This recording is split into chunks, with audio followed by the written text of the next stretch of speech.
বাংলাদেশে ভারতের রাষ্ট্রদূত দীনেশ ত্রিবেদী দিল্লি গেছেন খুব তড়িঘড়ি করে এবং খুব অল্প সময়ের জন্য তিনি দিল্লিতে গেছেন এবং তিনি দিল্লি থেকে আবার বাংলাদেশে ফিরে এসেছেন। ঠিক যখনই এই সংবাদটি পুরো বাংলাদেশে চড়াও হয়ে গেছে এবং ছড়িয়ে গেছে, ঠিক তখনই এই ঢাকা থেকে দিল্লিতে এই ভ্রমণটিকে নিয়ে কিন্তু বেশ কয়েকটি নিউজ হয়েছে, বেশ কয়েক জায়গায় কথা হয়েছে এবং এটি নিয়ে খুব চর্চা চলছে সামাজিক যোগাযোগ মাধ্যম জুড়ে। আসলে কতখানি সত্য, কতখানি মিথ্যা এবং কূটনৈতিক পাড়ায় আসলে এই বিষয়গুলো কি হচ্ছে। দর্শক, আমি যেহেতু একজন সংবাদকর্মী এবং কূটনীতি নিয়েই আমার আহ সাংবাদিকতা, তো সেই জায়গা থেকে যেই তথ্যগুলো আমি পেয়েছি সেই তথ্যের জায়গা থেকে আমি আজকে আপনাদের সঙ্গে সেই বিষয়গুলো নিয়ে একটু আলোচনা করব। দর্শক, 5 আগস্টের পরে অনেকটা বছর কেটে গেছে, 2 বছর কেটে গেছে এবং প্রায় 3 বছর হয়ে যাচ্ছে 5 আগস্ট ঘটে গেছে। তো শেখ হাসিনা ভারতে চলে গেছেন এবং বাংলাদেশের সঙ্গে ভারতের যে সম্পর্ক, সেই সম্পর্কের জায়গাটিতে কিন্তু একটা ফাটল ধরেছে। আমরা যদি দেখি গত 18-19 বছর ভারতের সঙ্গে বাংলাদেশের যে সম্পর্ক, সেই সম্পর্কটি কিন্তু এখন এই মুহূর্তে বর্তমান সময়ে যদি আমি এসে দেখি অনেকটা উন্নতি করেছে, কিন্তু অন্তর্বর্তী সরকারের সময়ে সেই সম্পর্কটি কিন্তু ঠিক ততটা উন্ন মানে উন্নতি করেনি যতটা না আপনার শেখ হাসিনার সময়ে ছিল, কিংবা এখন বর্তমান সময়ে যতখানি উন্নতি করছে। দেখুন, বর্তমান সময়ে ভারতের সঙ্গে বাংলাদেশের সম্পর্ক যদি আমি এইভাবে বলি, আসলে বিষয়টি আমি ঠিক এইভাবে দেখি না। আমি দেখি হচ্ছে বিএনপি সরকারের সঙ্গে ভারতের সরকার মানে মোদী সরকারের কি সম্পর্ক, সেই জায়গাটি থেকে যদি আমরা চিন্তা করি। তবে দেখুন, একটা কথা বলি যে ভারতের যেই পররাষ্ট্রনীতি, সেই পররাষ্ট্রনীতিটা যদি আমরা দেখি তাহলে পররাষ্ট্রনীতির মধ্যে আপনার একটা ব্যাপার আছে যে ভারত তার আশেপাশের যে অঞ্চলগুলো বা আশেপাশের যে দেশগুলো আছে, সেই দেশগুলোকে অনেকটা তার সাথে রাখতে চায় এবং তার সাথে নিয়ে চলতে চায় এবং তাদেরকে নিয়ে একটা, আমি যদি বলি, একটা কোরাম তারা সবসময় করতে চায় এবং সেই কোরামের একটা অংশ কিন্তু আমি যদি বলি, বিমস্টেক কিন্তু একটা কূটনৈতিক ভাবে সেই কোরামেরই কিন্তু একটা এক্সটেনশন, এটা আমাদের ধারণা। আমি কেন এই কথাগুলো বলছি, এই কথাগুলোর সঙ্গে দীনেশ ত্রিবেদীর মানে ভারতীয় রাষ্ট্রদূত বাংলাদেশে তার ভারত মানে দিল্লি সফর, এটার সাথে পুরোপুরি একটা যোগসূত্র আছে। সর্বপ্রথম যদি আমি আপনাদেরকে একটা কথা বলি, সেটি হচ্ছে যে দীনেশ ত্রিবেদী কি ভারতে গিয়েছিলেন, মানে দিল্লিতে গিয়েছিলেন খুব অল্প সময়ের জন্য, এবং কিভাবে এই বিষয়টি সামনে এসছে এটি নিয়েও কিন্তু একটা আলোচনা আমি করতে যাচ্ছি। সর্বপ্রথম দেখেন দর্শক, সেটা হচ্ছে আমেরিকা বাংলাদেশকে নিয়ে কি ভাবছে। এই অঞ্চলে আমেরিকা আপনার যখন ডেমোক্রেটরা ক্ষমতায় ছিল, মানে জো বাইডেন যখন প্রেসিডেন্ট ছিল, তখন পর্যন্ত কিন্তু আমেরিকা বাংলাদেশকে ভারতের নজর দিয়ে দেখতো এবং ঠিক সেই জায়গাটি থেকে কিন্তু আমেরিকা শিফট করেছে এবং আমেরিকা এখন নিজেই কিন্তু এই অঞ্চলে মানে ইন্ডো প্যাসিফিক এই অঞ্চলটিতে কিন্তু আমেরিকা নিজেই এখন নিজেদেরকে অনেকটা ফুটিয়ে তোলার চেষ্টা করছে এবং সেখানে ভারতেরও সাহায্য নিচ্ছে। এখন কথা হচ্ছে, আপনারা অবশ্যই অবগত আছেন যে বাংলাদেশে ভারতের আহ যিনি রাষ্ট্রদূত, আসলে ভারতের রাষ্ট্রদূত আমি যদি বলি বিষয়টি এটাও না, ভারতে আমেরিকার যে রাষ্ট্রদূত সার্জিও গোর এবং ট্রাম্পের যে বিশেষ দূত, তিনি কিন্তু বাংলাদেশে আসছিলেন। বাংলাদেশে এসে তিনি দীনেশ ত্রিবেদীর সঙ্গে একটা হোটেলে সাক্ষাৎ করেছেন। এই হোটেল সাক্ষাৎটি নিয়ে ঠিক তখন থেকে নিয়ে কিন্তু একটা কথা, প্রত্যেকটি মহলে কিন্তু একটি কথা উঠেছে যে তিনি কেন তার সঙ্গে সাক্ষাৎ করবেন। এক দেশে এসে তিনি সেই দেশের স্টেক হোল্ডারদের সঙ্গে কথা বলতে পারেন, সাক্ষাৎ করতে পারেন, মানে একটা যোগসূত্র তৈরি করতে পারেন, কিন্তু সেখানে এসে তিনি অন্য দেশের একজন রাষ্ট্রদূতের সাথে গোপনে কি বৈঠক করেছেন সেটি নিয়ে সর্বমহলেই কিন্তু আলোচনা হচ্ছে। এখন এই আলোচনাটি কেন হলো সেটি নিয়ে আমার আগের একটি এপিসোডে কিন্তু আমি এটা নিয়ে কথা বলেছি।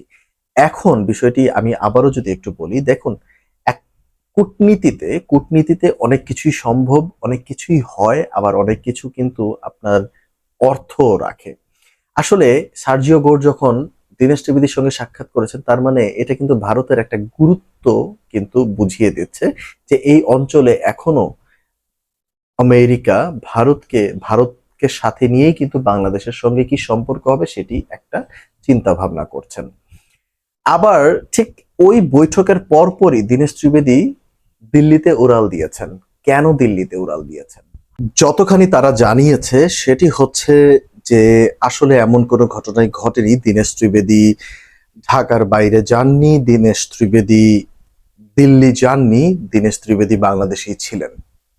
কিন্তু এই কথাটি অনেক এক্সপার্ট অভিজ্ঞরা আছেন যারা আবার এই বিষয়টি মানতে নারাজ। তাদের কথা হচ্ছে, ইভেন তাদের বিশ্বাস হচ্ছে দীনেশ ত্রিবেদী ঢাকা ত্যাগ করেছিলেন এবং খুবই অল্প সময়ের জন্য, ধরে নেওয়া যাক 4-5 ঘন্টার জন্য। তিনি 4-5 ঘন্টার মধ্যে বা তিনি 6-7 ঘন্টার ভেতরে তিনি দিল্লি গেছেন, আবার সেখান থেকে এসছেন, এরকম একটা কথা বলা হচ্ছে এবং এই ধরনের কথা চড়াও হয়েছে, এই ধরনের কথা সামাজিক যোগাযোগ মাধ্যমগুলোতে আলোচনা হচ্ছে এই সব নিয়ে।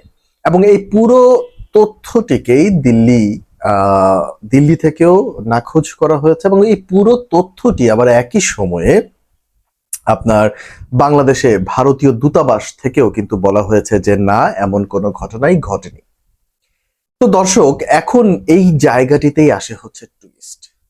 দীনেশ ত্রিবেদী কিন্তু হঠাৎ করেই বাংলাদেশের পররাষ্ট্র উপদেষ্টা হুমায়ুন কবিরের সঙ্গে সাক্ষাৎ করেন। উপদেষ্টার সঙ্গে যখন তিনি সাক্ষাৎ করেন, ঠিক সেই সাক্ষাৎটিকে ঘিরেই কিন্তু আবার নতুন করে জল্পনা কল্পনা তৈরি হয়েছে, আবার নতুন করে আলোচনা তৈরি হয়েছে যে মানে দিল্লি সফরটিকে পাশ কাটানোর জন্যই তিনি তড়িঘড়ি করে হয়তোবা পররাষ্ট্র উপদেষ্টার সঙ্গে সাক্ষাৎ করেছেন।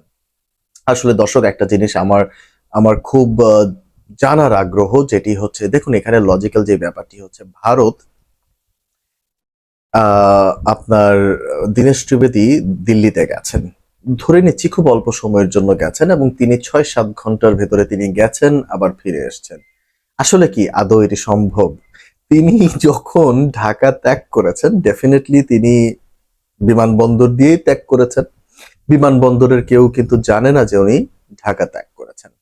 বলা হচ্ছে একটা যেই ফ্লাইটের যেই বিমানের কথা বলা হচ্ছে, সেই বিমানের তরফ থেকেও তো এতদিনে অনেক কিছু চলে আসার কথা, তবে সেই বিষয়টি কিন্তু এখনো সামনে আসেনি। অতএব এই যে পুরো যে কাহিনী, কল্প কাহিনীটি সাজানো হয়েছে এবং যে কাহিনীটি, ন্যারেটিভটি তৈরি করা হয়েছে, এটি কেবলই হচ্ছে ভারত বাংলাদেশের যে বর্তমান সেই সম্পর্ক উন্নয়নের দিকে যাচ্ছে সেটিকে হয়তোবা সামহাও একটু ডাইভার্ট করার জন্য। কারণ বাংলাদেশের প্রত্যেকটা অ্যাঙ্গেল থেকে এমন সব ন্যারেটিভ তৈরি হচ্ছে যে ন্যারেটিভটি কিন্তু বাংলাদেশের ভবিষ্যৎ কূটনীতির জন্য খুবই, আমি মনে করি খুবই বাজে একটা সিচুয়েশন তৈরি হবে। দেখুন দর্শক, একটা কথা বলি, সম্পর্ক, আমাদের এই বৈশ্বিক যে সম্পর্ক, কূটনৈতিক সম্পর্ক, এই সম্পর্কটিকে কিন্তু আমাদেরকে ধরে রাখাটা খুবই প্রয়োজন। কারণ বাংলাদেশের অর্থনৈতিক উন্নয়নের পাশাপাশি আরো অনেক কিছুর জন্যই কিন্তু আপনার বৈশ্বিক সম্পর্ক রাখা প্রয়োজন এবং সেই বৈশ্বিক সম্পর্ক ডেফিনেটলি ইন্টারেস্ট বা স্বার্থের বেসিসেই হবে, মিউচুয়াল আন্ডারস্ট্যান্ডিং এর মধ্য দিয়েই হবে। সেটি ভারতের সঙ্গে আলোচনা করা যেতে পারে, সেটি কূটনৈতিক চ্যানেলে। তবে এমন কিছু ন্যারেটিভ বাংলাদেশের থেকে তৈরি হওয়া উচিত না যেই ন্যারেটিভটি দুই দেশের সম্পর্কের মধ্যে আঘাত হানতে পারে। ভারতের গণমাধ্যম সেটি অন্য এক বিষয়, তারা কি করছে না করছে এটা তাদের নিজেদের স্বার্থের জন্য তারা করছে এবং সেটি যদি ভারত কন্ট্রোল করতে পারে এটি ভারতের জন্য খুবই ভালো। আবার এটি যদি বাংলাদেশের তরফ থেকে হয় তাহলে সেটি আমাদের উচিত এই জায়গাগুলোকে একটা শক্ত চেক এন্ড ব্যালেন্সের মধ্যে রাখা, তবে হয়তোবা দুই দেশের সম্পর্ক আপনার ভালোর দিকে যেতে পারে। কারণ একটা জিনিস খুবই স্পষ্ট, সেটি হচ্ছে যে বাংলাদেশ যেই জিনিসগুলো বিশ্ব বাজার থেকে কিনে আনে তার অনেকটা অংশই কিন্তু ভারত থেকেও বাংলাদেশ কিনে। এখন ভারতের সঙ্গে বাংলাদেশের যে সুসম্পর্ক যেটি ছিল, আবার এখন যেটি উন্নয়নের দিকে যাচ্ছে, সেই সুসম্পর্ক কিন্তু ব্যবসা, ট্যুরিজম, মেডিকেল ট্যুরিজমের থ্রুতেই কিন্তু সেই ব্যবসা, সেই পজিটিভ সম্পর্কটি তৈরি হবে। সেই পজিটিভ সম্পর্কটি যদি আমাদেরকে তৈরি করতে হয় তবে কিন্তু ভারতের সঙ্গে আমাদের ন্যারেটিভ বেসড কোনো সম্পর্ক তৈরি আসলে করাটা ঠিক হবে না।